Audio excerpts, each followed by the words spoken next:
Right now on Good Morning America, first look, bracing for Melissa. What could be a record-breaking hurricane set to slam Jamaica with up to 40 inches of rain. How the island is preparing. Breaking overnight, 2 U.S. military aircraft crashing in the South China Sea. The crash is just 30 minutes apart. A new warning about a hunger crisis that could be the worst since the Depression. The new fallout from the U.S. government shutdown. New clashes on the streets as federal agents carry out their immigration crackdown. The latest tensions erupting as kids head to a Halloween parade. And in another case, a tug of war as a man is pulled through a window. The dramatic rescue of a baby trapped beneath this overturned car. I think the baby's under the... Keep moving, keep moving, keep moving.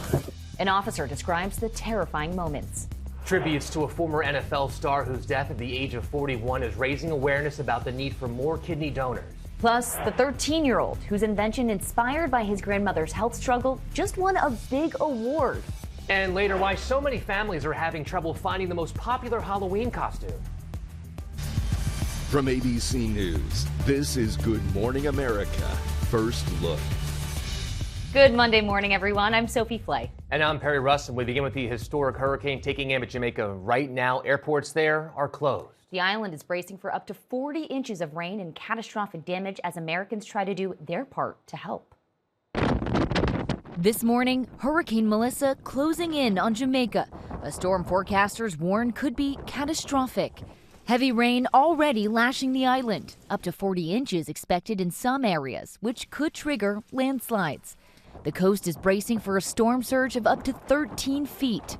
These rocks were brought in from another part of Jamaica to stop the Caribbean Sea from blocking out the only road that leads to the airport. Now, the concern is now, as Melissa rolls its way in, these waves will get too tall for these rocks washing out that only road. Melissa, on track for a direct hit, could become the most powerful hurricane on record in Jamaica. You're asked to evacuate now! People scrambling to evacuate, while others try to stock up on essentials. I was hoping to get some bread, but the shelves are empty. Melissa has already claimed multiple lives in the Caribbean, including 3 in Haiti, where the storm flooded streets and destroyed homes. It also left a trail of destruction across the Dominican Republic, forcing crews to evacuate pets from these flooded homes. In Florida, volunteers have been preparing aid boxes containing food and other basic necessities to help families across the Caribbean.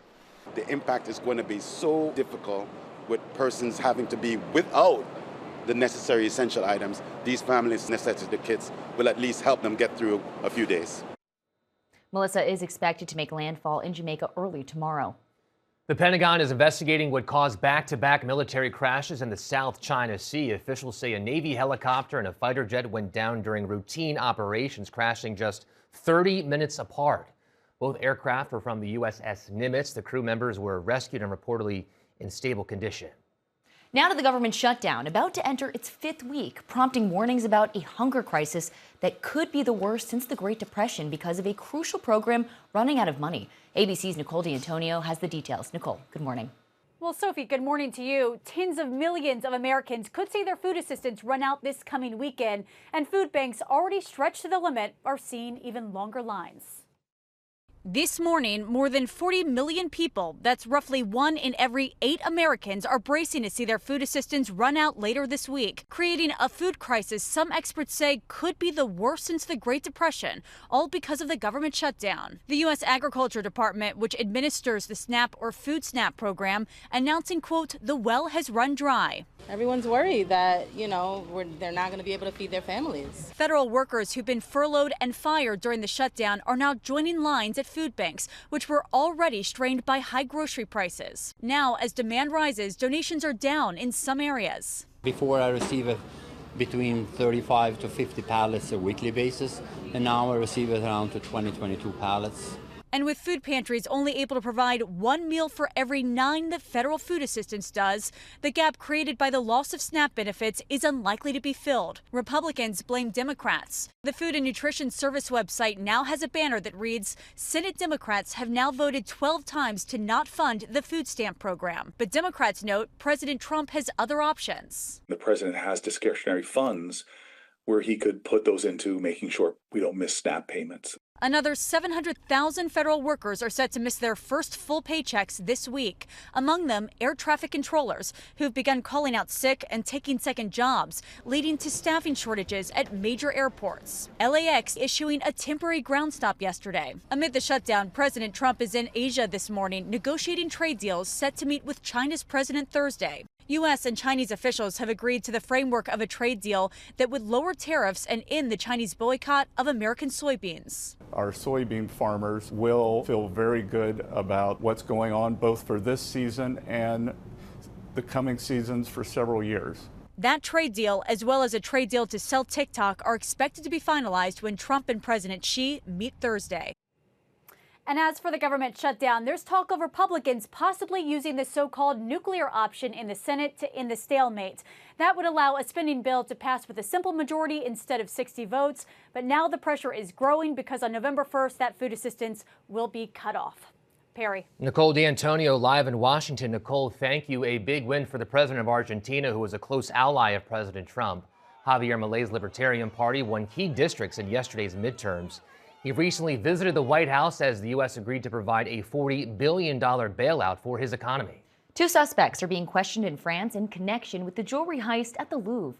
They were arrested over the weekend. One was trying to board a flight from Paris to Algeria. The other was planning to fly to West Africa.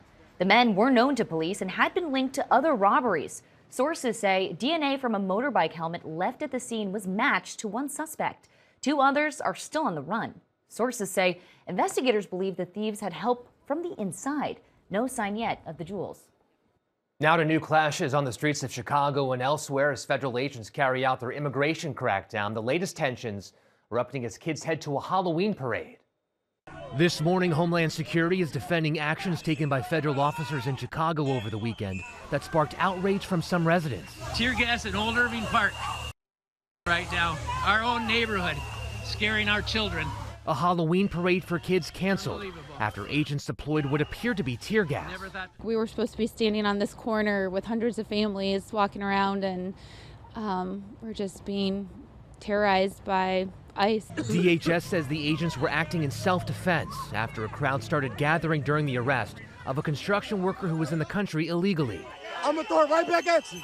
In another neighborhood, a confrontation with ICE agents turning violent. Go ahead. Angry residents shouting and masked agents making an arrest. Agents deploying a gas canister and moments later pushing a woman to the ground before driving off in a van. Get up, get up. And on Friday, agents were trying to arrest construction workers at a private home. You have no permission to be on my property. When one worker became caught in a tug-of-war with an agent and co-worker who managed to pull him through a window into the home. Border Patrol Commissioner Greg Bovino tells ABC News nearly 3,000 people have been arrested in Chicago so far since the immigration crackdown started last month. Bovino is due in court tomorrow after this video appeared to show him throwing tear gas last week. He's accused of violating a restraining order that limits the use of tactics to suppress protests. Homeland Security says Bovino had been hit in the head by a rock. Bovino says agents are trying to use as little force as possible. Nearly 24 hikers have been rescued from Mount Washington in New Hampshire after an early season snowstorm. The group, underdressed and wearing sneakers, didn't expect snow at the 6,300-foot summit, many showing signs of hypothermia when they were rescued. Time now for your Monday weather.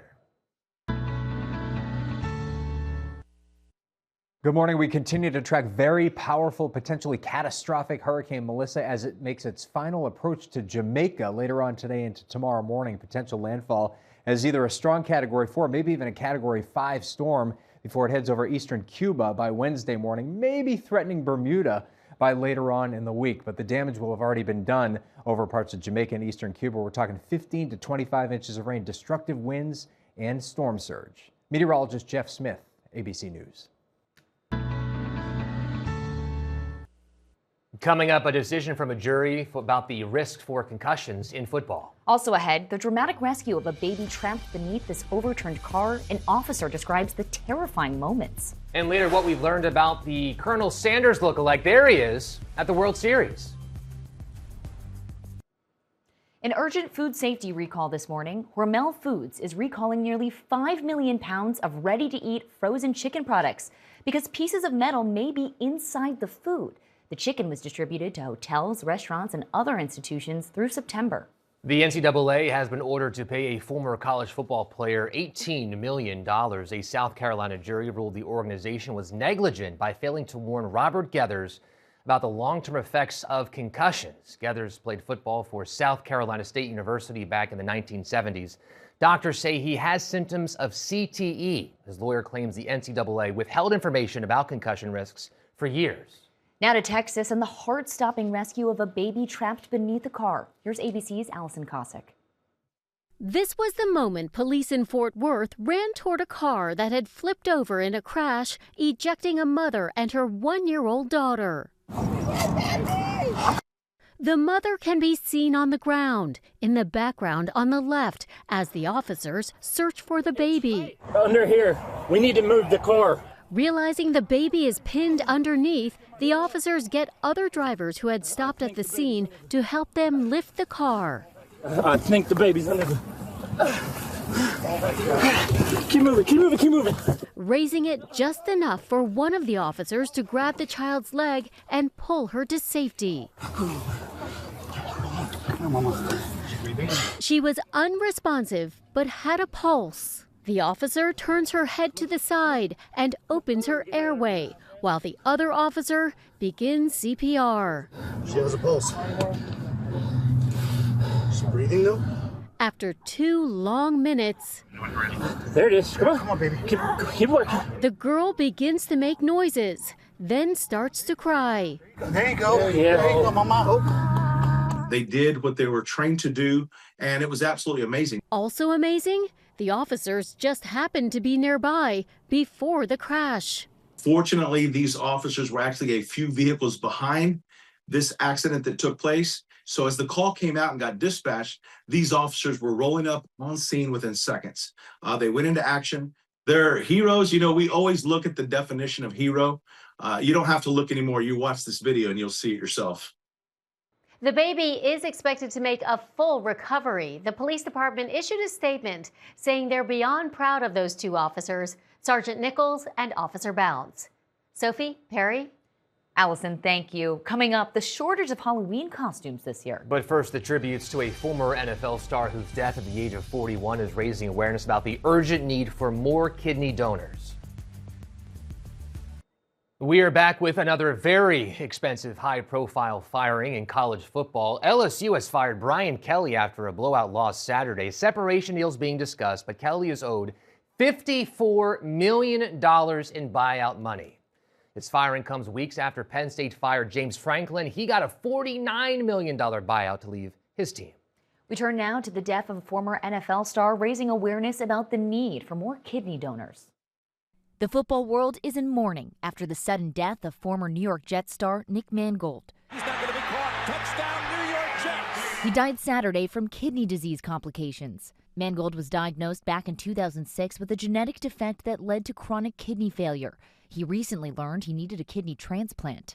He turned to social media this month, hoping to find a donor, writing, "Unfortunately, I do not have any family able to donate at this time, so this is why I'm reaching out to you." The 7-time Pro Bowler saying, "I assumed I'd be like 60 or so before it came up, but it's reared its ugly head now, sooner than I thought it would." Former Jets coach Rex Ryan emotional, remembering his former player. I had the pleasure of coaching him. My last game, Mangold's injured. And he comes to me and says, "I'm playing this game." And he wanted to play for me. That's what I remember about this kid. He was awesome and just way too young. Teammate Willie Colon also choking up. I didn't just want to play for the Jets. I wanted to play with Nick Mangold. There was times where emotionally I was a wreck, and he always had my back. So I love you, Nick. But more important than football to Mangold was family. You got it. He leaves behind his wife, Jenny, and 4 children. Nick Mangold was just 41 years old. More than 100,000 Americans are waiting for a kidney transplant. An average of 12 die each day while waiting. On a positive note, the Jets won their first game of the season yesterday, a fitting tribute to Mangold.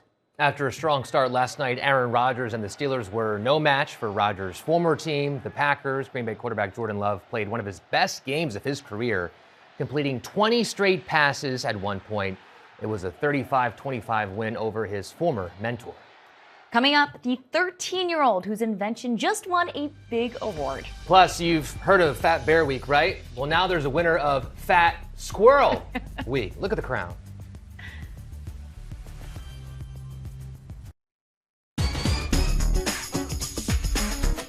Time to check the pulse. We begin with a big prize for a brilliant California teenager. He came up with a new device that earns him the title of America's top young scientist, along with $25,000 in prize money. 13-year-old Kevin Tang invented Fall Guard after his grandmother was badly hurt in a fall. It's a camera monitoring system that uses AI to detect falls in the home and alert caregivers. Kevin built the algorithm himself.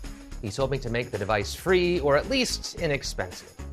Next, lots of families are having a tough time finding Halloween costumes. The most popular costumes this year are from, no surprise, K-pop demon hunters. And now those costumes are nearly impossible to find. Netflix partnered with Spirit Halloween to sell official merchandise from the movie, but didn't get enough inventory. Now the search is on for knockoffs. Halloween came early at the New England Patriots game. Look at that. That's Mac Hollins. You showed up dressed as a Bishop chess piece. No shoes either. He never wears shoes to these games. It's like his thing. And he also only moved diagonally, just like a Bishop. Oh, I love Look it. at that. No shoes again. World Series resumed tonight in LA. We have to see if Colonel Sanders is there again. A lookalike of Colonel was spotted behind home plate Saturday. One theory is it's a reference to the curse of the Colonel, a Japanese belief that the ghost of Colonel Sanders cursed a Japanese baseball team after someone threw a statue of him from a local KFC into a river. Now the Dodgers have 3 players from Japan. Next, big news in the toilet paper industry. Charmin is rolling out its Forever Roll.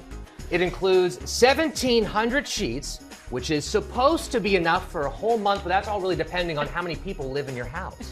The Forever Roll was first introduced years ago as a novelty gift. Now it's back just in time for the holidays. Because nothing says I love you like, here's some toilet paper. Like a lot of toilet paper. It's gonna last forever. Don't worry.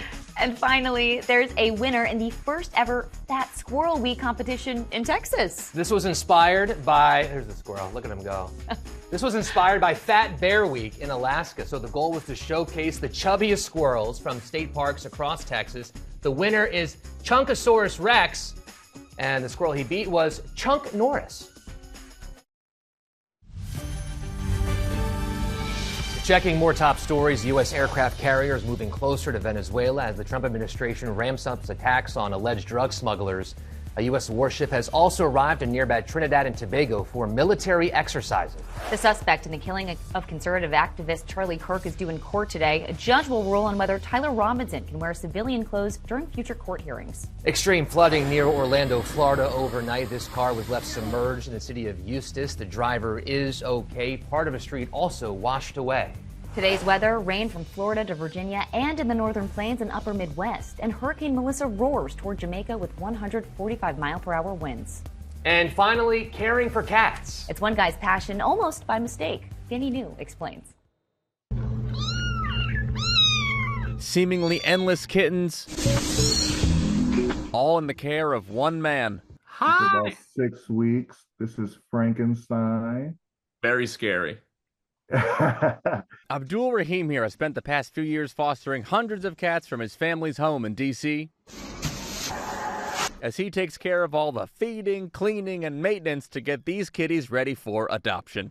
It's 24 hours, you know. It's not like I can't clock out. Technically, this all started with a quote-unquote failure when he and his wife Shimyan fostered Bambi here and just could not resist adopting her. Also, Abdul says this was really all his wife's idea since he did not grow up with cats. You know, how your partners, they can just trick you. Then you get 2, you come home, it's 3, then it's 4, then we're just doing, the most is probably 8, 10 cats in the house.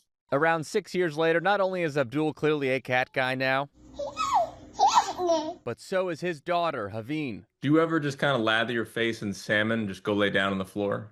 No, but my daughter does. She loves the kittens. She let them lick on her, climb all over her all day. Together with Abdul as the main caretaker, this family has helped around 300 cats get adopted.